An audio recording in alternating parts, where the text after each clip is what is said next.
Welcome to Student Success for Higher Learning, LIBS 1540 or LIBS 1810, Chapter 8. This chapter deals with writing for class at the college level. Writing for class is often very different from the writing that you do in everyday life. We're going to go over the objectives so that you have a better understanding of what we will discuss in this lecture. The things we're going to be covering are explaining what academic writing really is and identifying some of the key components of writing for college. We're going to talk about academic integrity, which is a very important point in North American education. And academic integrity means not cheating, not plagiarizing, not using somebody else's words, ideas, or graphics without actually explaining where they're from. In order to not commit an academic offense, we're going to discuss citing and referencing as well. We'll talk about the CARS test, which is what we use to make sure our information is credible. We'll also look at the different types of papers that are commonly assigned, such as reports and essays. We'll talk about the steps that are involved when you're doing any sort of writing for an academic purpose. And we'll also address what professors expect from student writing. Sir Francis Bacon once said that reading maketh a full man, conference a ready man, and writing an exact man. And what this means is that by reading, we have a deeper understanding of the world around us. Conference means talking to people.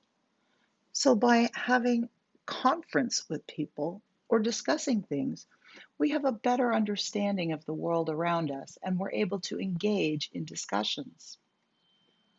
And writing makes an exact man means that this is someone who is able to record thoughts clearly and concisely and correctly.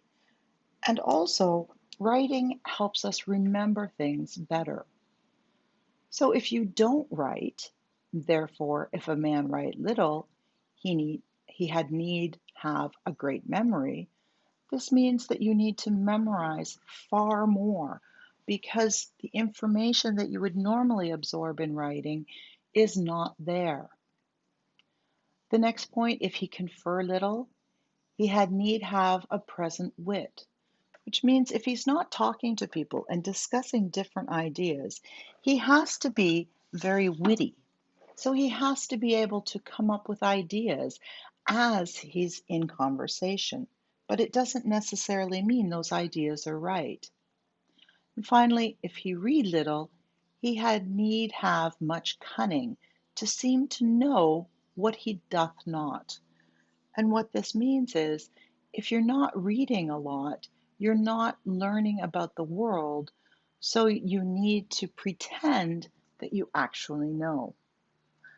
So as you can see, Francis Bacon and many others believe that reading, conversation, and writing are very important skills to develop while you are in college. And why is writing so important? One of the key points is that employers are looking for graduates who have good writing skills. Communication is often listed as one of the top skills that employers are looking for in recent graduates. So these are people who are able to communicate clearly, concisely, logically, and correctly, both grammatically and in spelling, and in using facts. Communication in college means writing in any subject. It doesn't matter whether you're going into the trades, nursing, business, engineering. For all of these, you need to be a good communicator. And also, if you can't write clearly and concisely, it is often very difficult to show your professors exactly what you have learned in the course. When you are writing in any course, it's important to remember that your professors are going to look at your writing. They expect good writing. And again, this means that it's logical, that your ideas are clearly supported, that they're organized in a way that your reader can understand. It doesn't matter if you understand it because you're the writer. You should understand it. You have to remember that your audience, the people you're writing for, also need to understand it. And the final point is that good writing is well thought out, it's organized, and explains ideas fully. So, academic writing is writing that's produced for college or university. And there are certain guidelines we need to follow. The first one is you need to make sure that you're actually responding to what it is your professor is asking you about. So you might need to respond to ideas you've learned about in class, or even what you think about controversial subjects. Again, your writing needs to be clear, concise, and to the point. A lot of times in college, you're required to use secondary sources or primary sources in your writing to support your point of view. Your writing, of course, must be grammatically correct, and you are required to use formal language. You may be asked to write in third person. You also want to make sure that you're not using slang and that you are not using contractions such as won't and can't. When you're writing for college, it's also important to understand the terms that are used for the college papers. So, for example, you might be asked to summarize somebody else's ideas. You might be asked to define a term or a concept. You might be asked to classify something. So, what is it versus what it's not? So, it might be something as simple as humans are mammals. Humans are not insects. You might also be asked to contrast or compare. So, how is something like something else or unlike something else? So, how is a dog like a human? How is a dog unlike a human? You might be asked to analyze an idea as well. So, you need to look at the supporting evidence. Is it a good idea? Is it well supported? You might be asked to synthesize the information. So distill it to its points. Section 8.1 in the textbook has more information about the different types of questions you might also be asked. So successful academic writing starts with understanding and recognizing what the professor is asking you to do. You need to understand the key words as well. You also need to decide what sources you're going to use to support your argument. So is it just an opinion piece where you don't need secondary sources? Or is it something that you have to do research about? You may need to ask your professor or even fellow classmates more questions in order to truly understand what the assignment is about. You also need to understand what you need to focus on, how much you need to explain, and how long the paper is. You need to follow your professor's instructions as well. Do they need a title page? How many pages should it be? What size font do you need? And then also you need to understand your audience. What does your professor know? What does your audience need to know? What information is there that you can supply to make it easier to understand? As for your professor's expectation, Section 8.2 in the textbook has a great deal of information. But you want to make sure that you title your paper to identify your topic clearly. You want to make sure as well that you're actually doing what is required of the assignment. You need to have an introduction that explains what your topic is about, how you're going to discuss it, and what your purpose is. Make sure that you have a clear thesis and that you continue to follow that thesis. You want to make sure that your ideas are fully developed so that your professor understands.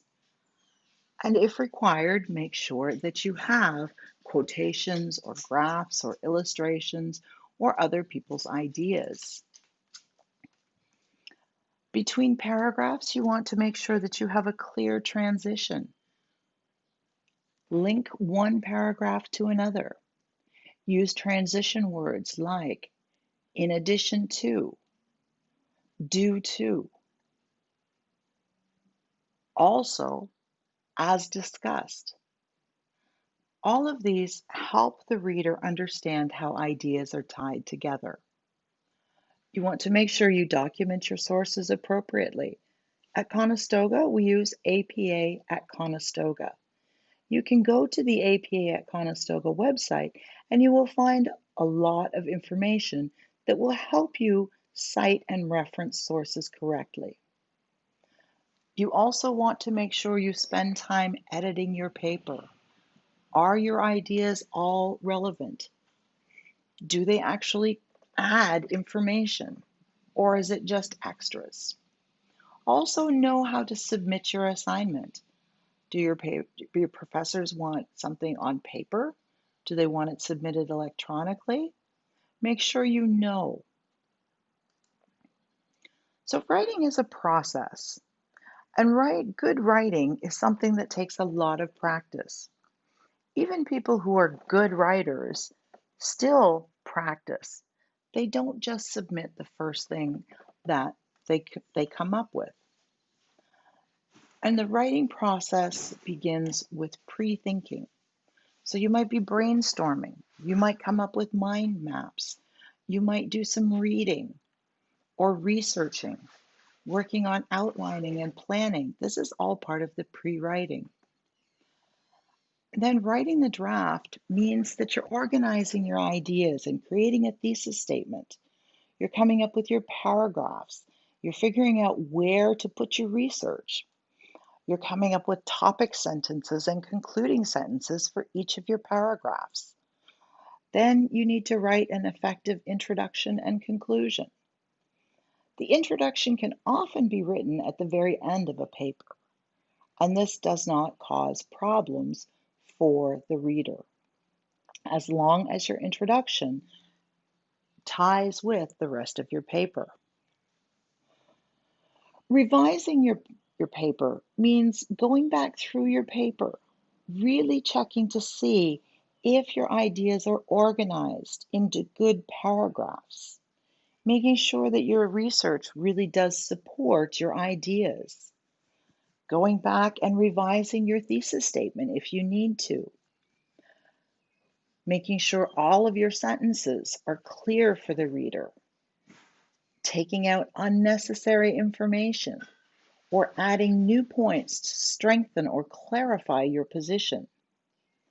The last phase is the editing phase, where you're going to check your grammar, your spelling, your punctuation, and the mechanics, such as is your title page formatted correctly?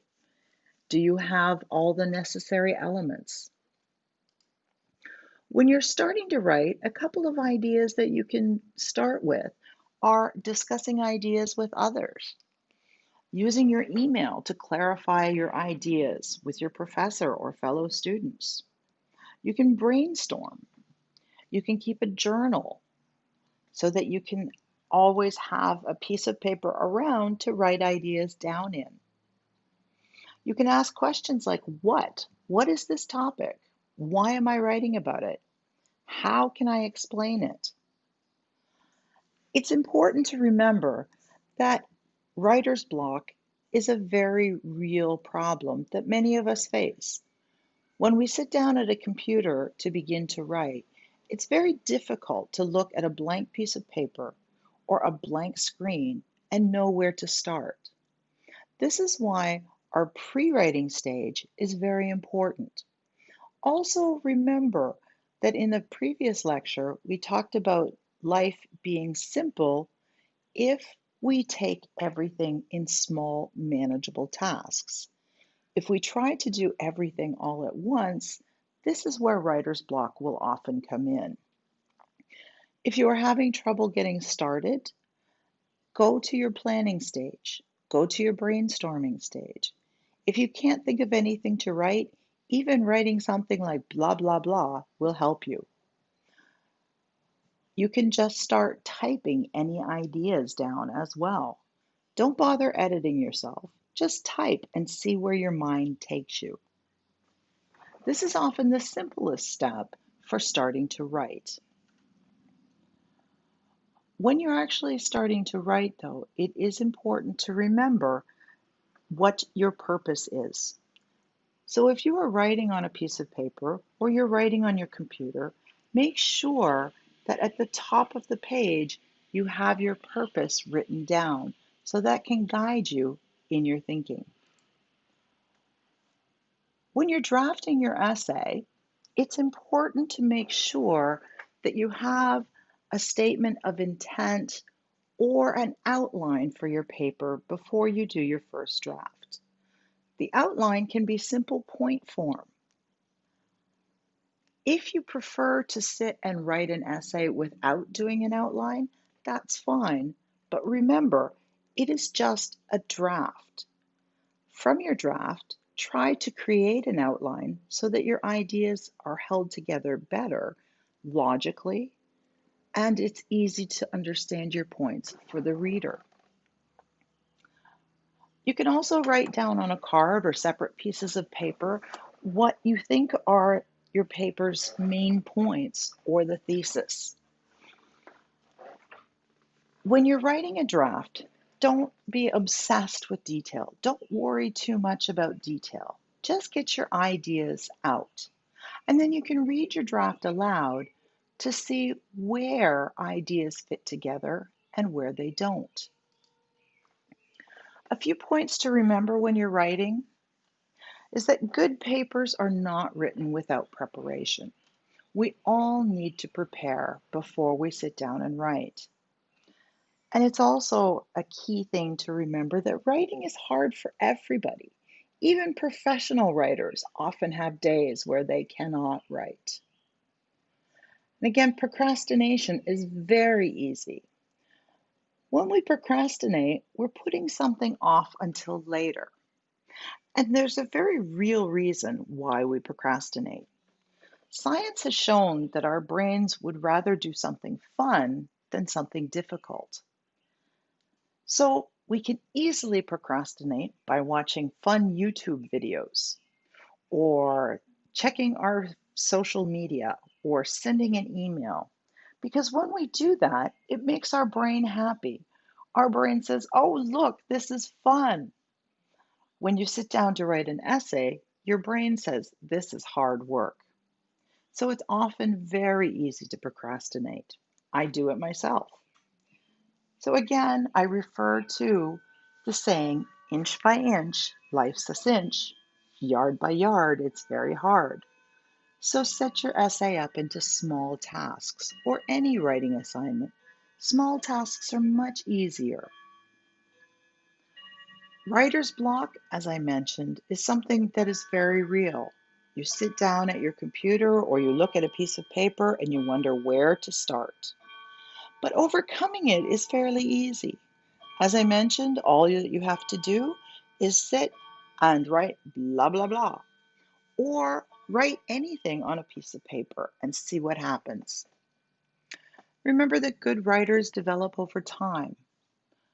Those of us who have written for many, many years look back at what we wrote when we were an undergraduate in university or in college, and we shudder because it's not very good. So remember, the more you practice, the better you become. And finally, even Hemingway had bad days where he couldn't write. We have a few places that you can go for help. The library, you can contact them through the chat link, but they're writing workshops. There are also academic integrity workshops.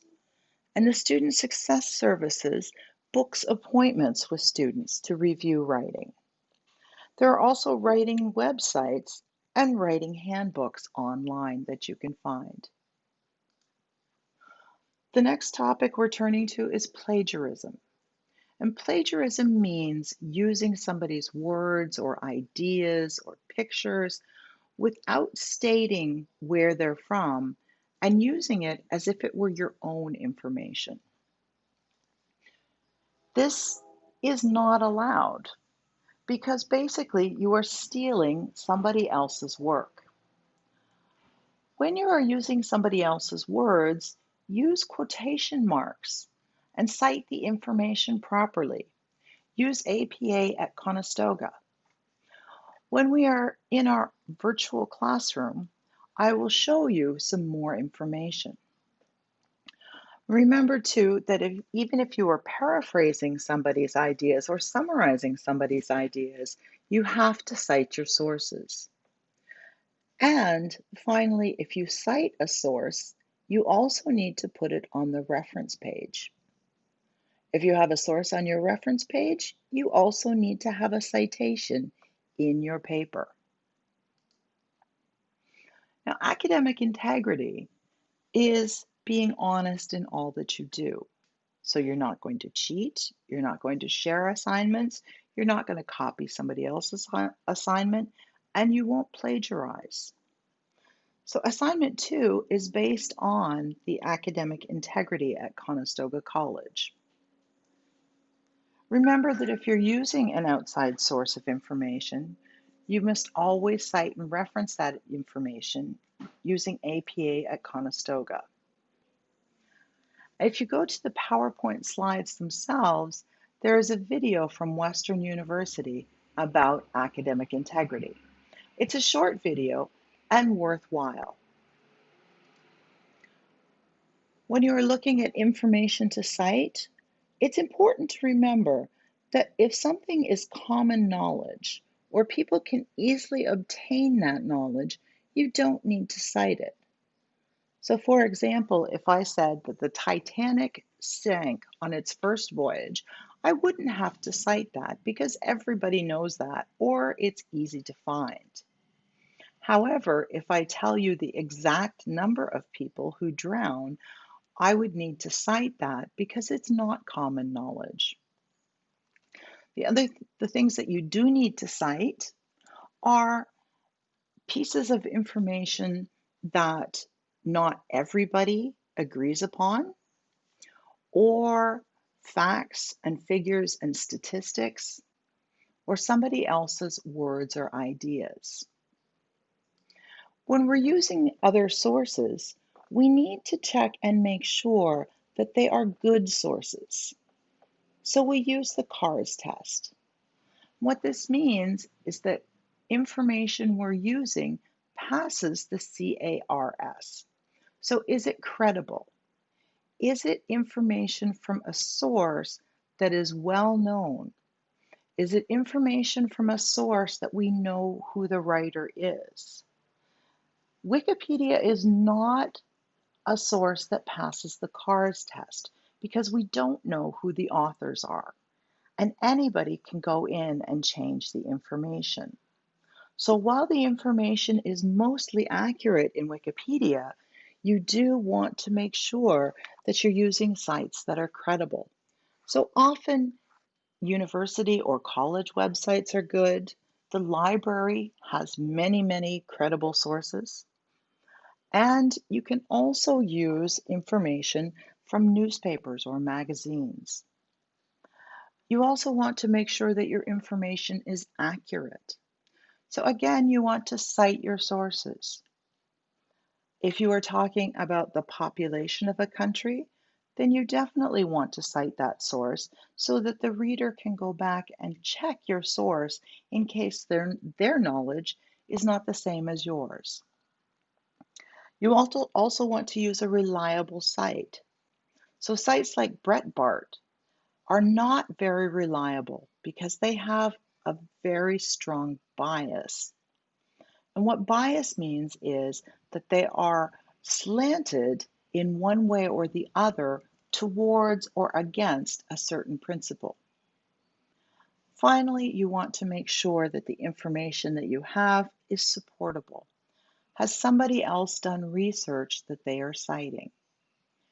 If your information passes the CARS test, then it is appropriate for college writing. If it doesn't pass the CARS test, then it probably is not something you should include in your essay unless you are using it to show someone how unreasonable other views can be. You can also use the CARS test in everyday life as well. Examine what you are being told on the news. Examine what you are seeing on social media. There are times that you will have to write an in-class essay. So you want to make sure that you prepare for it by practicing writing on a daily basis so that you become better at writing in a short period of time. When you get the paper, you want to make sure that you're reading the prompt carefully and you know exactly what it is that your professor wants. Also, make notes or write down an outline before you get started. Plan your essay and keep track of the time. You don't want to run out of time without completing all of your ideas. Save a few minutes at the end so you can go back and you can review and make sure that your grammar is correct and your ideas are explained well. And if you're writing by hand, try to be as neat as possible so that your professor can understand your ideas that you've written. You may also have group writing projects. If you do have these, there are 4 key things to remember. You want to start as early as possible and meet regularly. You want to decide how to accomplish the task. The best group work is done by having everyone participate, not by assigning different chunks to different people. You want to make sure your contributions are there and they're on time for your group. And then complete a draft early so that as a group you can review it and revise it and edit it together. When you're writing in online courses, the same things apply that we've already talked about. One of the key aspects, though, is making sure that you really do understand the professor's instructions. So if you're not sure, contact the professor as quickly as possible. And also read your professor's comments on your assignments because these can help you improve your writing. And then also make sure before you submit your assignment that you proofread it carefully for grammar and spelling. Some chapter takeaways are remembering that writing is a process, and successful writers follow this process. You want to pay close attention to the instructions. Take the time to do the pre-writing. This is a very valuable stage that many students skip. And believe me, I've discovered that the more time you spend on your pre-writing, the better your writing is. You want to also remember to revise. Revise for your audience. Does everything make sense for your audience? You also want to edit carefully for grammar, spelling, and mechanics. Make sure that you have your citing and referencing when you're using other people's words and ideas. And finally, remember that good writers develop over time. Good writing takes time, and becoming a good writer takes time as well. And that's it for Chapter 8.